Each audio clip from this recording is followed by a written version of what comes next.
Hello and good day, Welcome to the Super Good Camping Podcast. My name is Pamela. I'm Tim. We are from supergoodcamping.com. We are here because we're on a mission to inspire other families to enjoy camping adventures such as we have with our kids. Today, in another of our non-celebrity regular people doing really fascinating things episodes, today we're chatting with Tim's pal from the West Coast, Diana, and her partner, Andre. We'll be following their journey in planning and executing an epic adventure from beginning to end.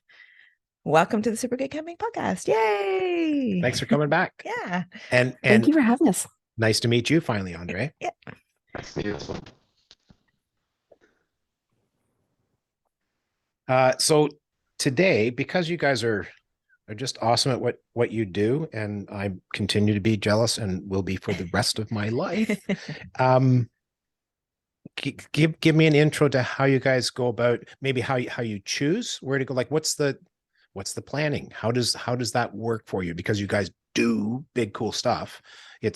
I have a little checklist that it puts me in a relatively local, backcountry campsite. It doesn't take me to Hawaii or New Zealand or the West Coast Trail or stuff like that. Despite the fact that he plans it for 6 months, it doesn't really require 6 months of planning, is what he said. Okay. That's super fair. So usually when we are deciding where we're going, a lot of times like there's, us exploring around on Instagram and, a lot of the blogs that we follow, if people are posting about different locations, just really beautiful places. So we'll go around there, or, if we have word of mouth, and we have friends who have done a really cool trail, or they're planning a really cool trip and we hear about it and we love it and, kind of aligns with what we enjoy doing. That's like West Coast trails, like that way. There's the enchantments that we're looking forward to doing this year as well. And then there's other things like opportunities. So, when we went to Hawaii last year and did hiking there, was because we were going there for a wedding anyways. And that gave us kind of an opportunity and a platform to explore other places. Andre goes to Brazil every year to visit family. So that's also another great opportunity to, take advantage of already being in that, like in that space and exploring some hikes there. So what are the enchantments? So the Enchantments is an area in Washington State in the North Cascade area. And it's a very sought after area of hiking. So you actually have to put into a lottery every year, and then they choose people to go in. And I think they only allow something like 30 people a day per area. And it's just beautiful alpine lakes and something that a lot of people try to get for years and they don't. So it's people that put in for the lottery every year. So we're going to try, see if we can do it. So is it something you go in for just a day, or is it a multi-day hike? It can be just a day, but usually with a multi-day, you get to explore a little bit more and further in. And it's a pretty big area, so it definitely helps to have multiple days. Excellent. Okay, now I want to ask, it's not at all where we were planning to go with this, but so is it you take your own tent and camp? There's specific sites. Is it huts? Is it how does that work? Yeah, you bring your own tent. They have some campsites. It's a very fragile area, so they need to make sure you're camping in specific places. There's no fires or anything like that. They're very strict about where you can camp. Cool. Okay. Sorry, I didn't mean to veer off there. I hadn't heard of the enchantments either before. So cool. That's okay. That's how, this was a great example of how word of mouth works, right? For these types of places, you hear of a place you've never heard of before, and now you're probably going to go and research after this and find this really cool spot, right? Yes, I am. Exactly. All right. So continue on. Tell us. So you word of mouth, you get to hear cool places. You start doing research. I don't know. You rip them up. You put names in a jar. You pull one out and go, okay, this is what we're going to do this year, or this is what we're going to do this 3-month window, and we'll pick another cool one for the next 3-month window. How does the planning process go from there? Yeah, so one of the things we like to do is kind of decide on some key things that we want to do. and then we plan the trip around that, right? So for example, right now we're planning our New Zealand trip. We're going there for 2 weeks in March. And one of the things we really want to do is one of the Great Walks. So New Zealand has about 10 Great Walks, as they called it. And there are these very famous hikes, usually multi-day hikes. They have huts, they have campsites, and you need to book them in advance. And we managed to get one of them called the Ropeburn Track. But unfortunately, we the only day we got was the day after we arrive in New Zealand. So we're basically After a going 20-hour flight. Oh, Yes. you're just go, go, go. We get there, we're on the Yeah. ground, we're going. Yeah, 20-hour flight into about a 10-hour hike. Wow. That sounds like not so much You got to fun. be a lot younger than us to do Yeah. that. Well, I mean, that's exactly how around, that's something we want to do. And then it ends up really defining our trip planning around that. So there's like the main priorities of, doing one of these great walks, and everything else is just kind of getting finessed around it and shaped whichever way to make it happen and for it to work. So definitely, priority. Yeah, if you're going all that way, you definitely want to fit in the highlights, so the things you really want to see. Cool. Yeah, I would say the same thing happened for Mount Assiniboine, which I think Diana talked about before. Yep. Where we really wanted to go to Assiniboine. It's this beautiful place in BC. They call it the Matterhorn of the Rockies, right? And it's very tough to get a booking there, right? Because you have to reserve well in advance, and a lot of people are trying to reserve. So we kind of kept everything else fluid so that we would have the ability to book wherever we could for this hike. And once we had that, we booked all the other hikes around it, right? To make sure we were able to go to that one thing that we really wanted to see. So is there a highlight on the Great Walk? Is that how they kind of allocate these as the Great Walks? There's something really spectacular to see along the way? In general, they're just very beautiful the whole way through. So with the Ropeburn track, it's in the Fjordland area. So you see these beautiful mountains mixed with kind of oceans and lakes and all this kind of beautiful scenery. Fjords, I would not think fjords in New Zealand. Mhm. That just, in my mind, doesn't go together. The fjord Yeah, so one of the things we do to figure out what we want to do when we're in a new place is we use Instagram a lot for trying to find unique places. So we follow a lot of accounts from those areas. So for example, we're following a lot of New Zealand travel accounts. Photographers are a good way to find cool places because they're always looking for cool places, right, to take pictures of and things like that. So you end up through them finding really cool places to check out. You can use hashtags on Instagram as well. So you can say, hashtag New Zealand travel or New Zealand hike. And Instagram will kind of feed you posts that also have that hashtag. So it's a good way to find places as well. That's an Absolutely, excellent yeah. idea. Yeah, so interesting. actually- It's not what I would think Google, maybe it's old fashioned to do that, but Well, and Instagram is more. Yeah, Assiniboine is actually, we found Assiniboine because of an Instagram post. We were just sitting on a couch and it came up on our Instagram feed, and we saw it and we're like, wow, this is beautiful. This is in Canada. And I'm like, we're going next year. Like, let's just like put a pin in it and make it happen next year. Purely because of an Instagram post. Nothing else. Wow, Cool. that's amazing. So we have to get Yes. more pictures on Instagram. Yes, dear. So that's kind of how we figure out where we want to go and kind of how to shape the trip, right? And then we go into, okay, so we have our thing planned. Now we actually have to plan for that hike. Usually we're basing it around a big hike. So one of the things, a lot of things go into deciding how to plan and pack for a hike. So when we're actually planning the hike, we're usually looking at travel blogs, so people who have gone there before, usually because they have a lot of good suggestions in terms of what to do each day, how long each day is, where to camp. Sometimes you have options, right? So you want to try to find the best places. For example, with the West Coast Trail, you kind of have a certain amount of time that you can do the entire hike, but there's multiple places you can stay and stop at. So we wanted to see what are the better ones, right? Some of the campsites have a waterfall falling onto the beach, and it's beautiful. So, okay, so we want to make sure we stay there one night. So we make sure we plan our hike to stop at these beautiful places and beautiful spots. So we use travel blogs a lot for that. They also usually have a lot of important information on reservations. You know, how far in advance do you have to make a reservation? How do you make that reservation?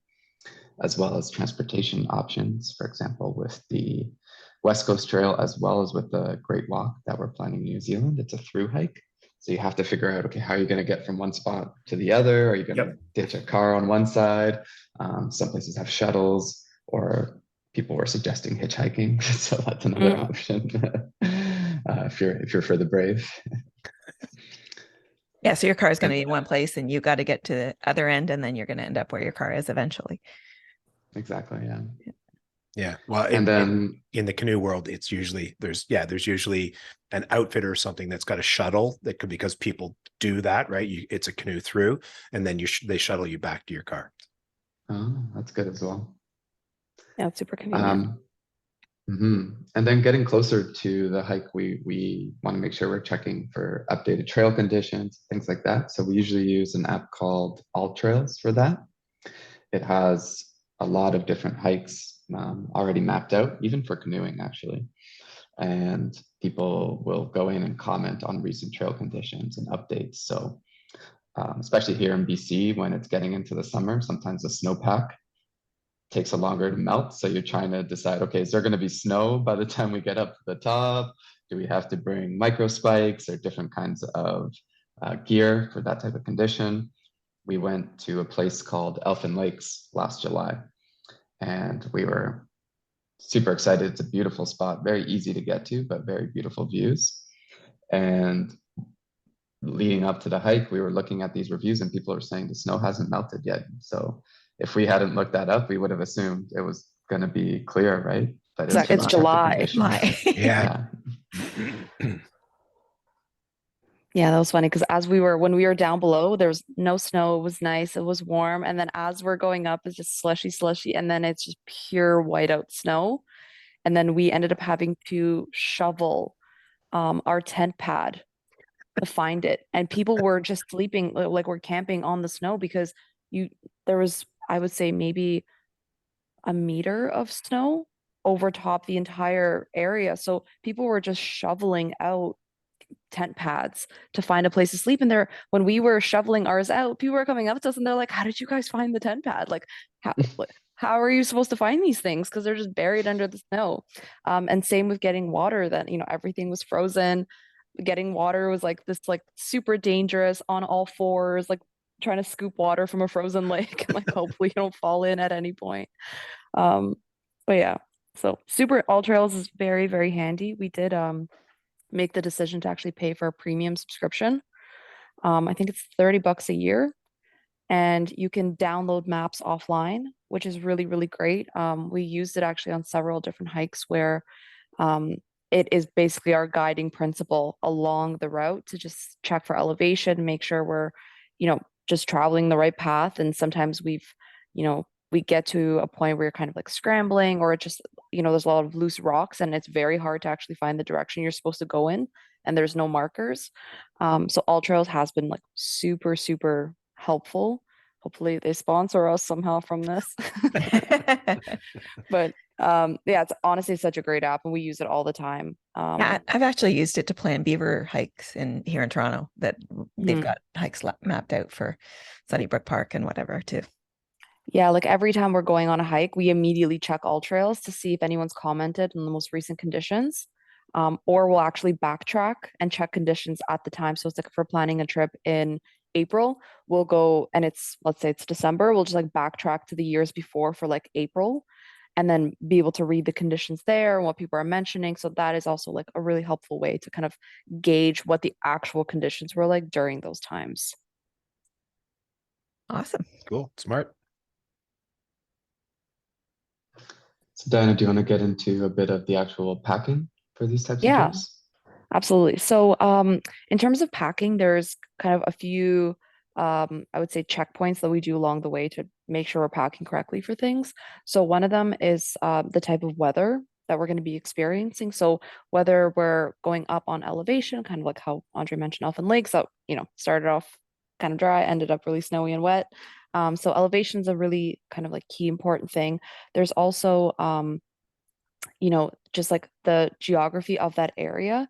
If the weather changes really, really quickly, or what time of the year we're actually going there. Is it going to be snowy? Is it going to be warm?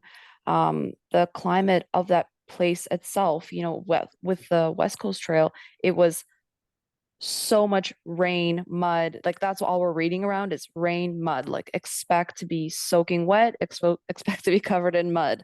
So that's something that we have to, already be kind of conscious of. When we went to Hawaii, it's like crazy sun exposure.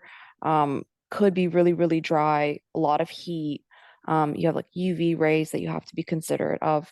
And then, yeah, like Elfin Lakes, snow camping. So just prepare for cold and wet and just absolutely anything. So weather is like a really key factor in the way we pack. Also, like the types of activities that we're doing.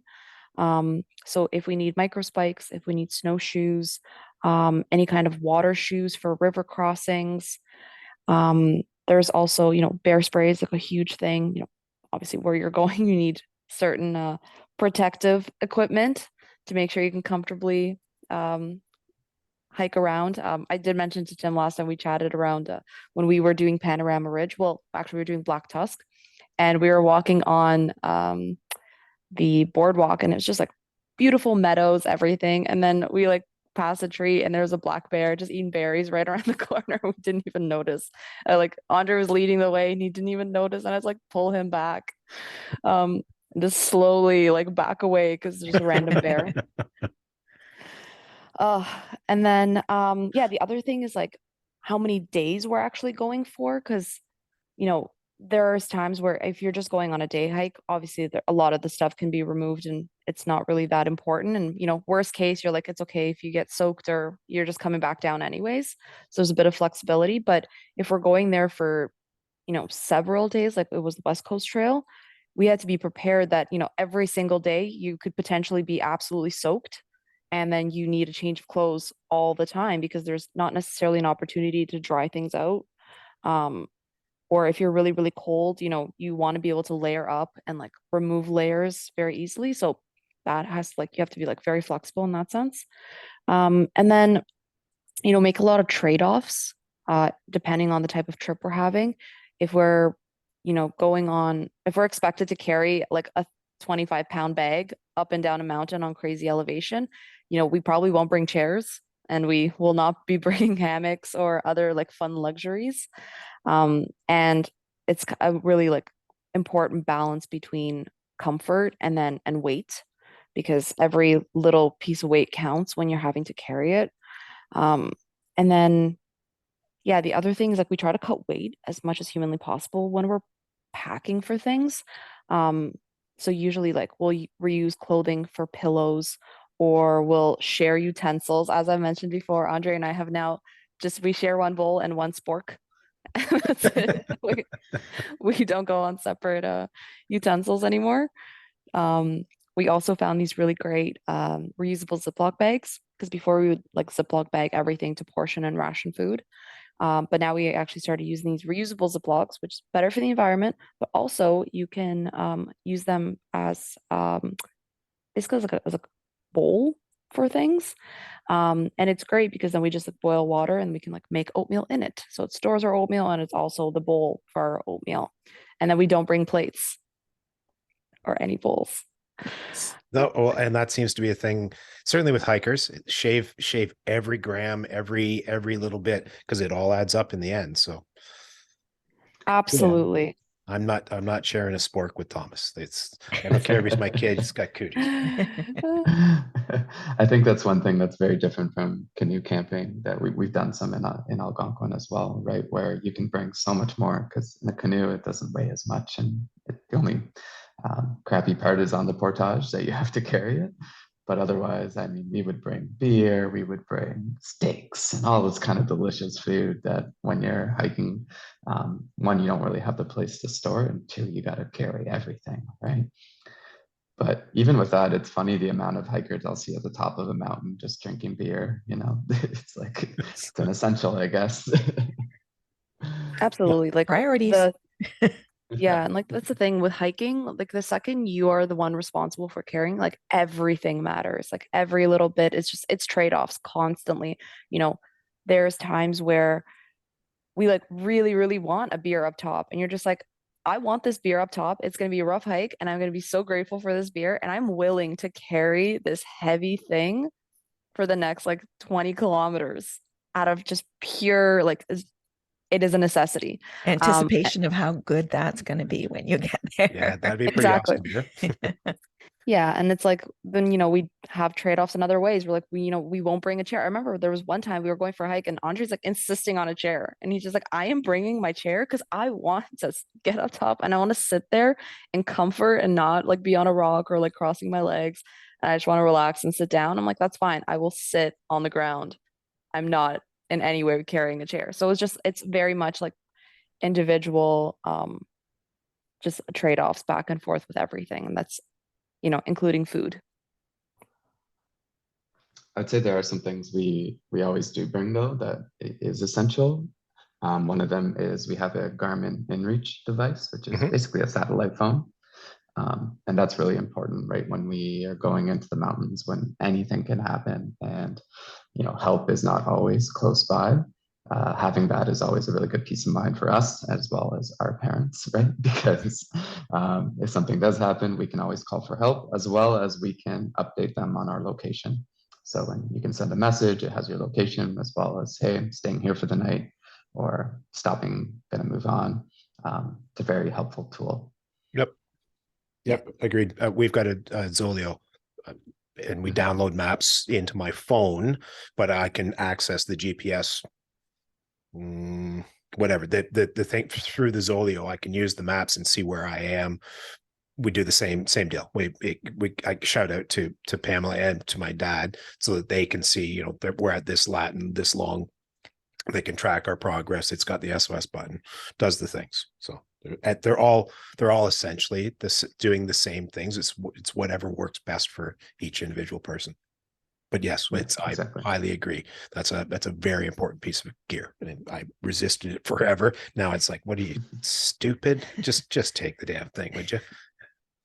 Yeah, there's a lot of gear that, it is really expensive, but very much worth investing in. And, Andre and I have kind of taken the plunge on certain items to really just spend the money on it and have it last a really long time. So our tent was more expensive. Very much. It was like a conscious choice of it's light, it fits perfectly, all the functions are great. Obviously, it was more expensive, but it fit every criteria and it has paid off so well. Like every time we've used it so much. And it's been an amazing like piece of equipment. There's also been our jet boil was like amazing, amazing, amazing. Um, it has given us an opportunity to actually shave off a lot of weight and like refine our packing so well um, because of the way like of our cooking style when it comes to camping. And then what other piece? Well, the Garmin, obviously, like a really solid one, and like that comes. You also have to pay for an additional subscription for it. Yep. So once again, like a life safety thing, super, super worth it. Like that's priceless. Hope we never have to use it like for any emergency. Um, but like definitely a peace of mind. Any other items, Andre, you'd mention? I think the water filter is a good one as well, right? Mm, Anytime you're going to backcountry, there's not always a good water source. That's a good one to use. We have one that's basically just a tube that you kind of push water through, and it filters water right away. So that's a good one as well. It's very lightweight, so it's very happy to have that around. I think an important part with hiking is planning your food as well, right? Similar to kind of a longer canoe trip, but with hiking, you even have to worry more about weight and what you're bringing and how much food you're bringing, because a lot of times food will be one of the heaviest things that you're bringing, right? So especially on our multi-day hikes, we've done some 5-day hikes where almost everything has to be dehydrated. So we've gotten very creative with making dehydrated meals because we also don't want to buy those kind of prepackaged ones you can get at Mec and things like that because they're so expensive.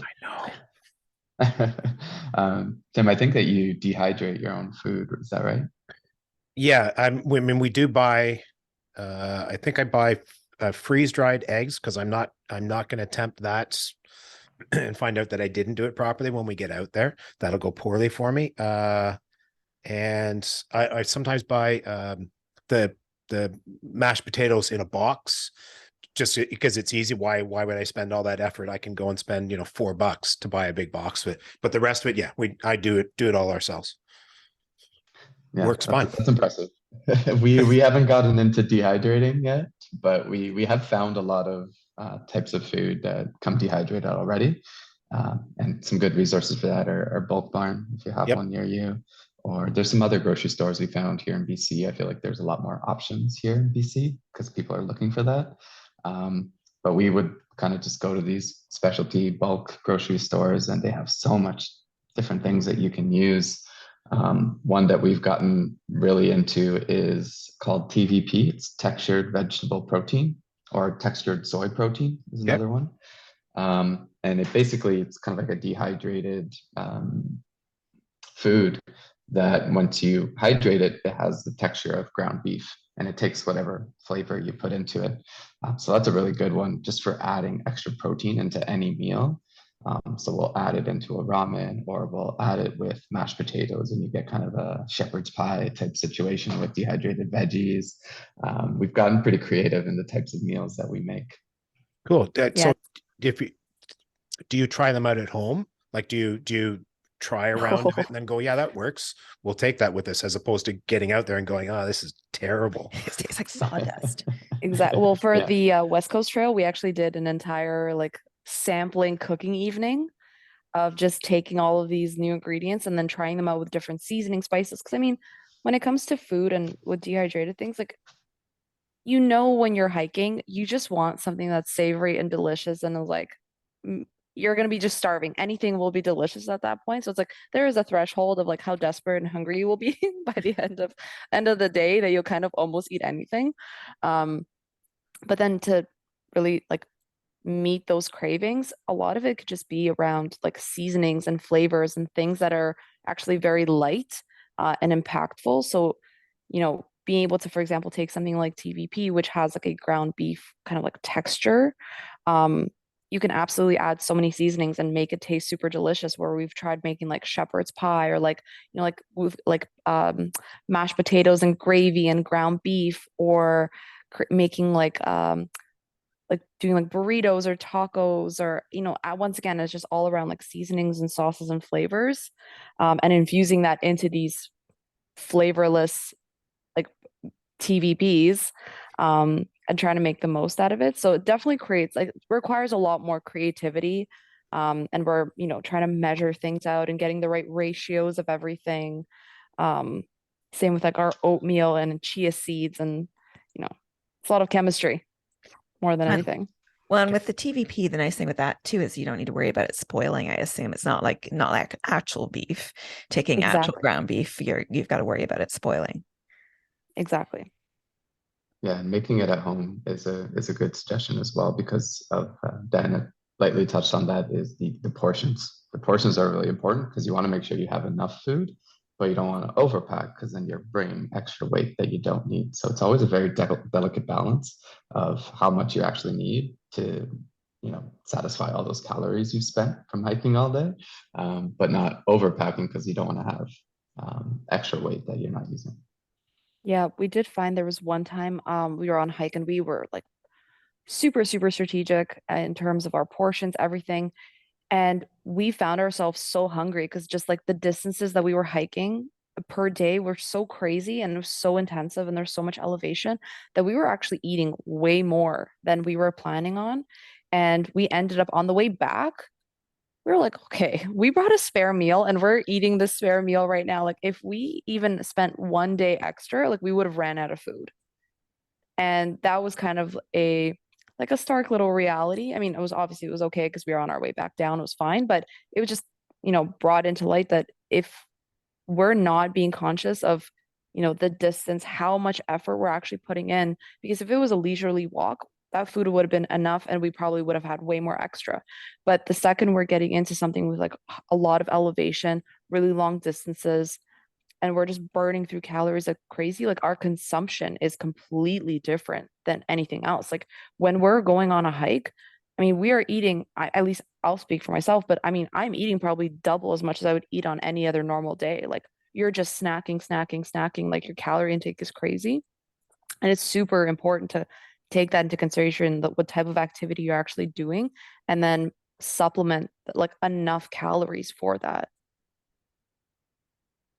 Yeah, no, I know that one. A 21-year-old now, but I've been camping with them backcountry for quite some time, and that was always after the first trip, I had to make a point of going, okay, well, these are the portion sizes. I think these are how many meals we should have, and then I'm throwing 6 more in there because he's going to be already a meal up before we're done the first day, just because that's how it's going to play out. And heaven forbid he hits, something like a growth spurt along the way. I'm dead. We're bailing 2 days early. That's how that's going to go. You're not Starving. eating. or yes, or I'm starving for the rest of the trip. Yeah. Yeah, it's always important to bring extra as well, right? As we mentioned, if something does go wrong and you have to spend more time than you thought, you want to make sure you have food for that time. So, God forbid someone breaks an ankle or something like that, and you end up spending an extra day, or it takes a lot longer to come down. You want to make sure you have extra food for situations like that. Yep, you bet. So I'm just going to throw it out there. I would love for you guys to come back and talk about things like how you plan about first aid, budgeting, because these are epic things. Everybody has a finite amount of money in their pockets. There's got to be a way to be efficient about it, to try to get as much value out of your trip as possible, without just throwing your eventual kids' inheritance away, right? And maybe tell us some of the epic stories about hiking volcanoes and stuff. Yeah, I would say, for in terms of the budget, just like very lightly touch upon and not jump too crazy into it. But I do think what's really important when it comes to hiking and being very budget conscious is prioritizing as a long-term life activity and not something that you do once or twice randomly. I think because Andre and I have really prioritized hiking and camping and outdoors as part of our lifestyle, a lot of the spending that we do is long-term spending. And it's like we're thinking like every time we're spending money, it's not just for this immediate thing. This is for right now, plus another 10 times or another 20 times. And that's kind of how our spending goes. So, when it comes to investing like in equipment, we're not investing on this equipment to use for this one camping trip that we're going to do with our friends and never again. We're spending money now because we're going to use this thing 30 times for the next, year, 2 years, 3 years, and we're going to make the most of it. And then we prioritize to always like use that equipment. Or when we buy food and we're buying dehydrated things, we, are having this conversation of, well, does it make sense for us to buy this small thing of dehydrated veggies, or should we just get this massive container of dehydrated veggies because we're going to be camping all the time and like this is a priority and this is actually like way more worthwhile of spending. So I think we're just always making that choice for everything, because we're always trying to like it's not like we're not going to just stop camping and hiking today. We're already like we have a backlog of hiking and camping that we want to do for years to come. So it's always like investing into the future. Cool. All right, that's it for us for today. Thank you so much to Diana and her partner Andre for joining us. We so appreciate your input as far as planning your epic adventures. We look forward to hearing a lot more about those epic adventures in the future. And please do reach out to us. We are supergoodcamping.com. Our email address is hi@supergoodcamping.com. That's hi@supergoodcamping.com. We are on Twitter, Facebook, Instagram, and YouTube. Please do subscribe. And otherwise, we'll talk to you again soon. Bye. Bye. Cool. That was a good one, Thank guys. you. That was Yes, good. thank you so That's much. so much for having information us. jammed in there. That's great. Yeah.